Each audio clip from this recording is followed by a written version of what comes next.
Samuel Studd and welcome to Cheese Slices. For this show, we're looking at cheddar. I'm not talking about any old cheddar, but real farmhouse English cheddar.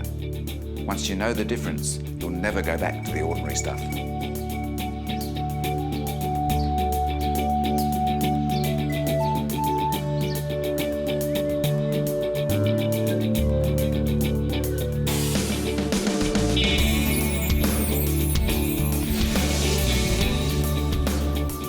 If you want to enjoy the world's best cheddar, then look no further than the beautiful county of Somerset in southwest England, where this famous cheese first originated.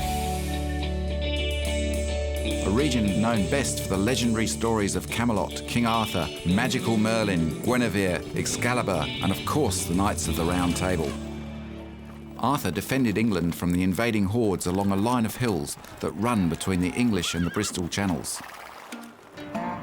Nowadays, there's little to show from those ancient times, apart from ruins, and the only sign of any invasion is the number of Frisian cows, who aren't going anywhere, judging by their contented appearance. Not far from Wincanton, in the centre of the county, are two farms that produce cheddar in the traditional way. These are run by dairy farmers Jamie Montgomery and Stephen Keane. The Keane family have been making cheese at Moorhays Farm for over 100 years, and it's easy to tell you're in Somerset by Stephen's rich accent. Originally, it was a summer milk cheese production thing when there was more milk that then could be sold as liquid milk. Cheese obviously stores, and so you could sell it for all the year round. After the war, we started making cheese continuously, and that's what we've done ever since. Here, cheese was once only made in summer, but now the herd of 210 Frisian cows provide enough fresh milk to make between 10 and 18 cheeses each day, depending on the time of year. So what makes Keane's cheddar so special?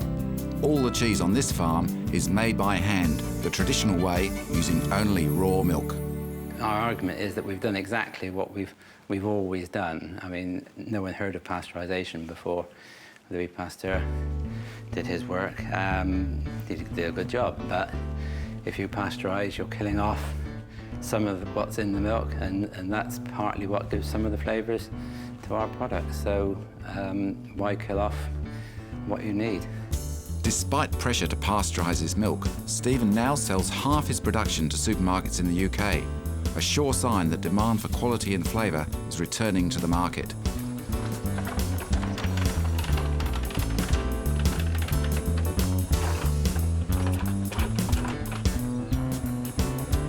Another name long associated with traditional cheddar is Montgomery, and it seems only fitting considering its reputation that it's made on a farm beneath the foot of a large flat-topped hill, which many believe to be the ancient site of King Arthur's Camelot.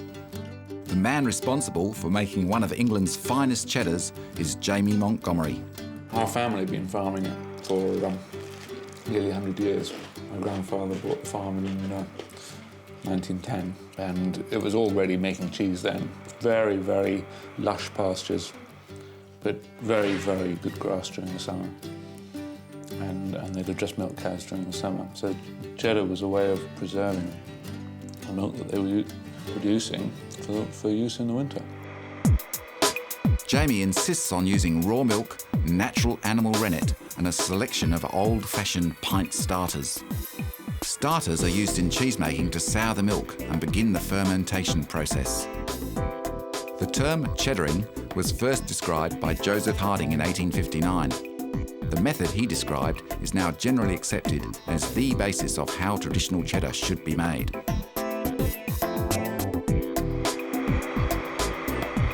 The milk went in this morning. We heat it up to 41 degrees to scald the curd. It makes gives you the firmness, it cooks the curd, and it also makes the bacteria starter to what we want it manageable to get the acid that we need later on.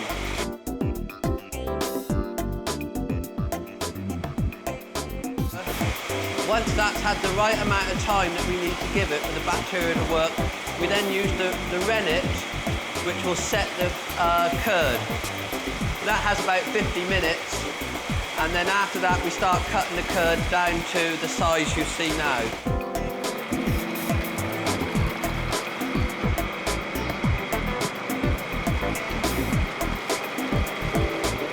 We separate the whey, we get the cream out of it and make butter out of that.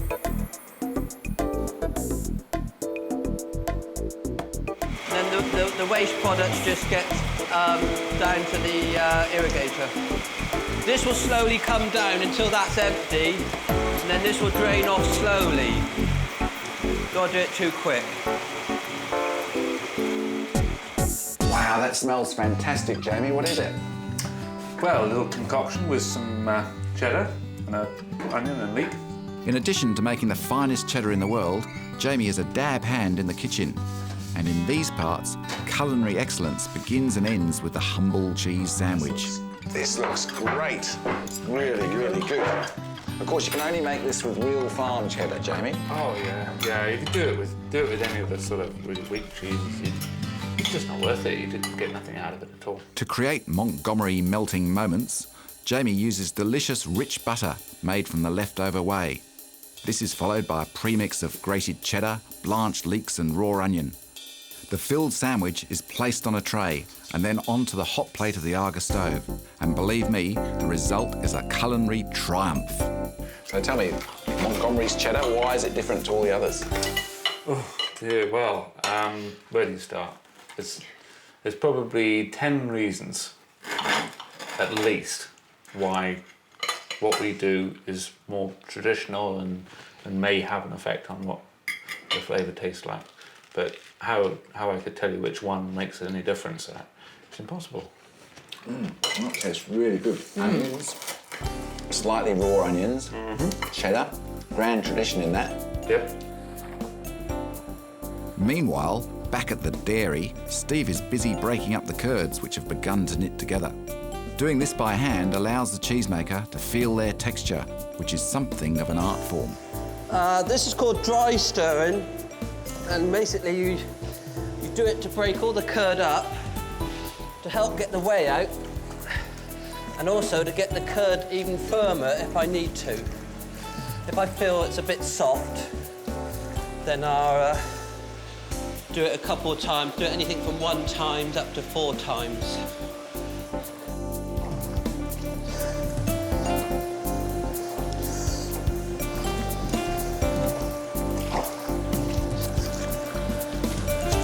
The pH level is measured before the curd is cut into blocks and the all-important process of cheddaring begins.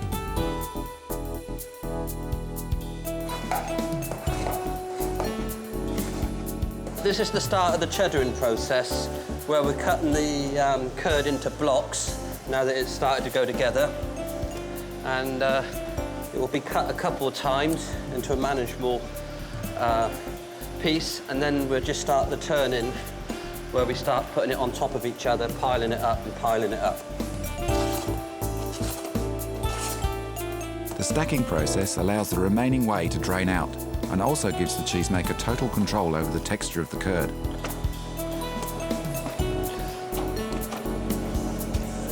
Handling and timing are critical, as Steve doesn't want to stack the blocks too high too soon. A task requiring great patience. We've just actually been debating whether the cows in this area have got it better than they have in other parts of the world, and we think this might be as close to cow heaven as you can get. I think so too.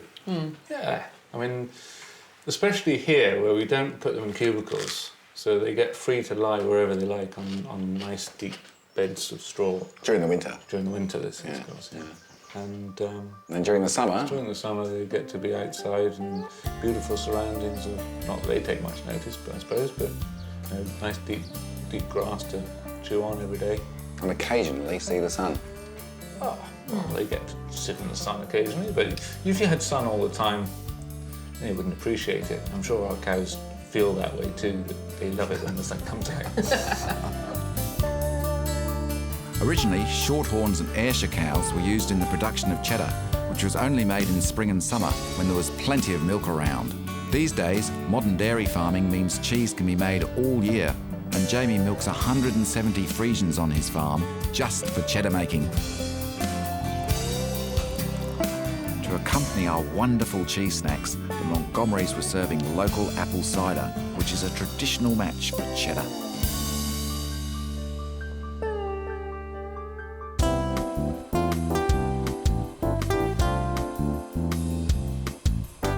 The county of Somerset is famous for its apple orchards and, of course, cider. And not far from the farm, I found one of the finest local producers of this special drop at the Somerset distillery. I think Barrow Hill has been going for at least 150 years, and so there's been barrels here serving cider for 150 years, like this. Mm-hmm. Now, this is an excellent sort of natural cider made out of local apples, in this case grown here. We've got 40 varieties of apples. 40 varieties? 40 varieties.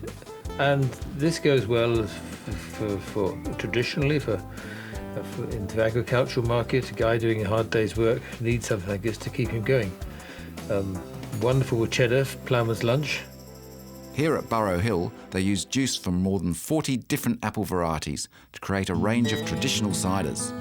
The owner, Julian, explained between drinks the best apples are the old-fashioned varieties, and by a strange coincidence, they're even better when they come from orchards grazed by the cows themselves. At least, I think that's what he was getting at. We are what you call traditional cider makers. What's the difference there between that and moderns or industrial cider makers? A modern industrial cider maker is most likely using concentrate. He's using some apples, but he would use concentrate, and before too long he'll be relying on concentrate coming in from China. China planted more trees in the last 3 years than are in the whole of Western Europe. Gosh. And there's a lot of trouble, but just any old junk trees. And so we are the provenance. We can say where the apples come from. We are the orchards. We have the orchards, we have the apple trees, and there's a direct line to the barrels here. We make cider once a year in a traditional fashion, and it has a limited market. The climate, soil, apple varieties and traditional skills are what set this cider apart, a product many believe to be the finest in the world.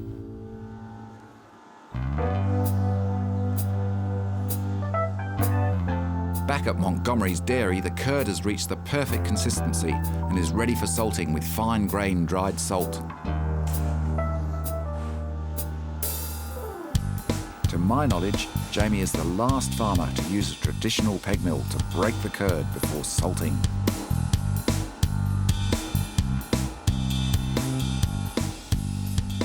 Well, this is getting very close to the end of the process. Got the acidity to where we want it, and the last bit of milling it is really to knock it down into the sort of size of pieces where you can actually mix the salt in with it.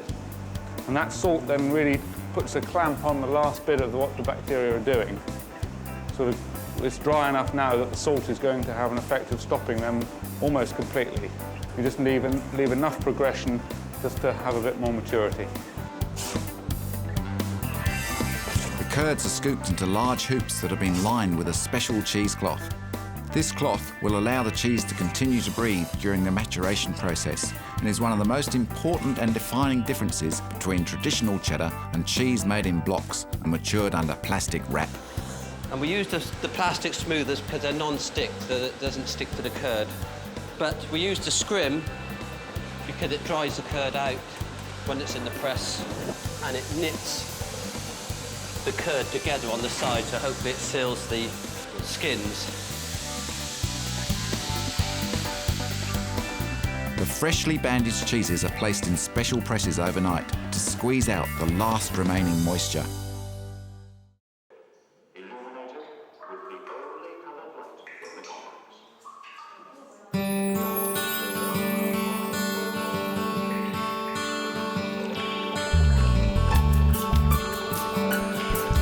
This spectacular natural gorge, which cuts through the Mendipp Hills, is the reason word spread about cheddar cheese. It's been attracting sightseers from around Britain for centuries, and mysterious subterranean caves were discovered near the base of the gorge in the 1890s. It's sometimes claimed that cheese was matured here. You won't find any cheese though, because that's an old wives' tale. But despite this, the caves are well worth a visit. you'll learn all about stalagmites and stalactites. But don't get too carried away, or you'll learn about that other great English tradition, parking tickets.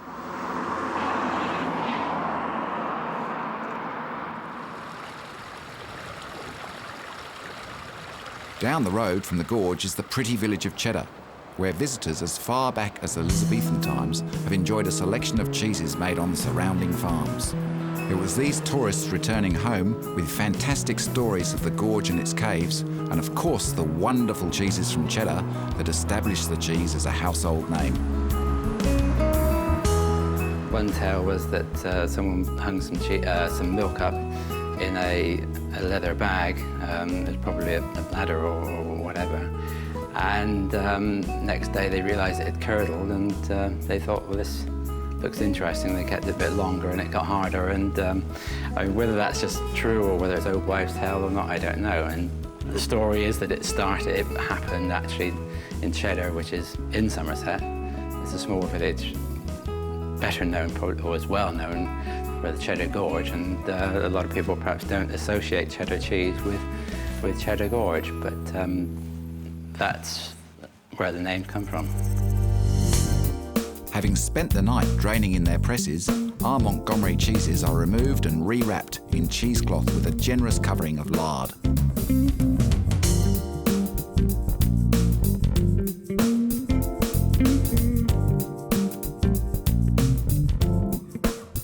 Then it's off to the racks for between 12 and 24 months.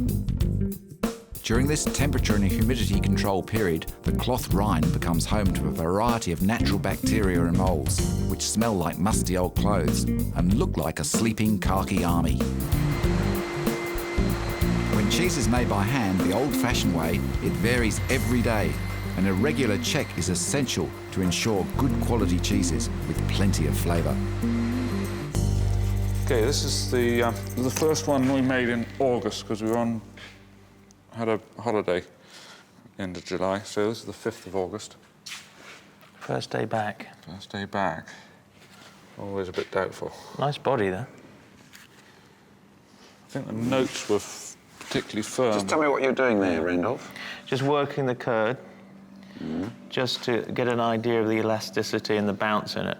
If it just completely collapsed under your thumb, it would be a very weak body, and it wouldn't be a good indicator that it's a good cheese. It's almost like looking at pastry when you're making it pastry, and you can see if it's dry and crumbly. You can see if it's oily or greasy by what's on your fingers. Yeah. This is pretty much exactly how I'd like it. And now we just have a little bite of it. Oh, gorgeous. Quite acid. A little bit acid. But it's rounding out. Yeah, yeah. No problem with that at all. Lovely. I'll have some of that. To help with the grading, Jamie is joined once a month by Randolph Hodgson of Neal's Yard Dairy fame, a champion of British cheese. It's like if you're listening to a piece of music, you're not looking for volume yet. You're just looking for it to be completely rounded and in stereo, if you like. It's all there, it's in colour, you've got all the components.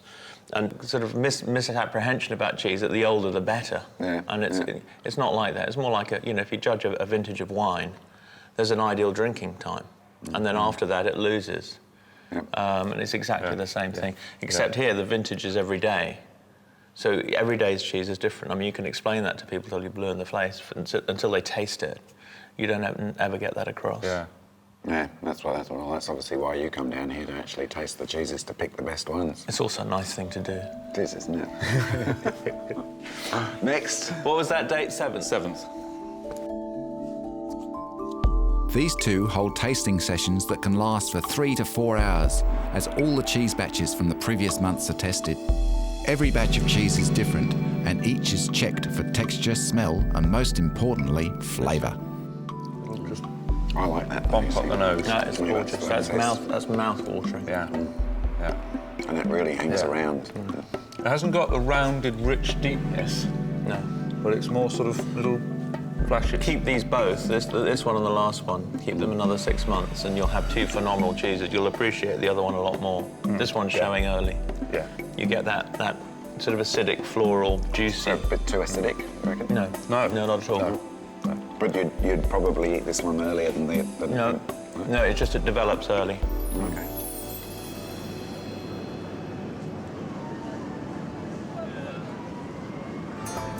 Randolph runs 2 shops, and the wholesale end of the business is located in the Old Borough Market beside the Thames in South London. Here you can sample some of Britain's finest cheeses, kept under controlled atmospheric conditions until they are at their optimum. The smells that emanate from this shop are quite stunning.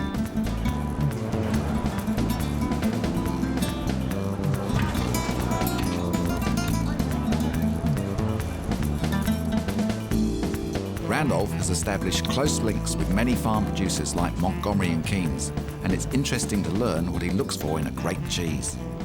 These are the notes that I make when I'm on the farm. Eat every cheese. I've tasted virtually every day's production of Montgomery's Cheddar for about 15 years now. I can see that. Yes, I was slimmer before. And then we taste it and I make a record of it, so I can always refer back. And the interesting thing is to see how the flavour develops as it ages. So we'll look at this one. Yep, okay, lovely. What's the background of Neal's Yard Dairy? How long have you been going for? We've been going since 1979, so that's 23 years. We started manufacturing dairy products in London. Here in London, you were manufacturing your own? We made yoghurt and soft cheeses. And there was obviously a demand for people who wanted a real cheese. And there was very little real British cheese available then. There was a lot of French and Italian, but not British. And really it was making links with producers making cheeses by hand, like Jamie Montgomery. I'm happy to work with a cheesemaker who's making a cheese that's not great, but is getting better, than working with a cheesemaker who's making a cheese that's a little bit better than the other one, but he's happy and he doesn't want to go anywhere. It's that evolution and that improvement that I'm looking for. The fact that you can open a shop in a sort of fairly derelict corner of London, here at Borough Market, and have people flock not just to us, but other food shops in the area, because what they're looking for is something with flavour. I'm not saying that everybody in the country or everybody in the world's looking for that. Loads of people are looking for cheap food. But there is a substantial number of people looking for flavour. And there are people out there wanting to make it. And it's a great business to be in. Like every step of the cheese-making process, the task of cutting a cloth-bound cheddar is an art form in itself, and just one of the many skills required by a cheese expert like Randolph. So this is a Montgomery's Cheddar, which we're going to cut now. First of all, just check the date, which is on the tag on the side, 31st of October, 2000. So it's a good old cheese, between 1.5 years and 2 years old. Cheese is covered with cloth, which has got mould on it here. We've got to cut through the cloth in order to cut the cheese properly. I start on the corners, so I'll go through that corner first to full depth. Then I join those two up in a nice straight line. Then I have to cut the side. There we are.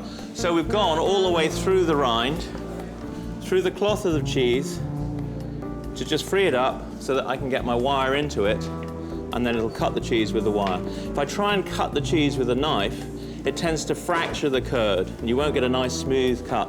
So the trick with the wire is to pull gently. It's not a strong, jerky motion, it's a strong, calm motion.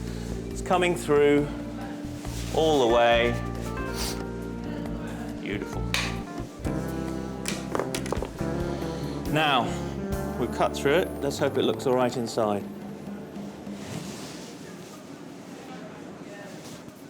Marvellous. Once the cloth has been removed, the cheese is cut on a board like this with a wire into small wedges.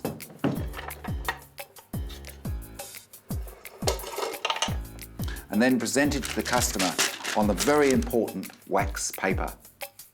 Cheddar may be one of the world's most popular cheeses, but sadly, all too often it's a predictable, boring, mass-produced cheese made in large blocks and matured under vacuum before being sold in supermarkets. The very best cheddar is still made on the farm, preferably from raw milk, and it's a true reflection of the cheesemaker's art. Every batch is different, which is why they're so interesting to work with. Handmade farm cheddar is now very rare in England, and there are just a few producers left making this type of cheese the traditional way.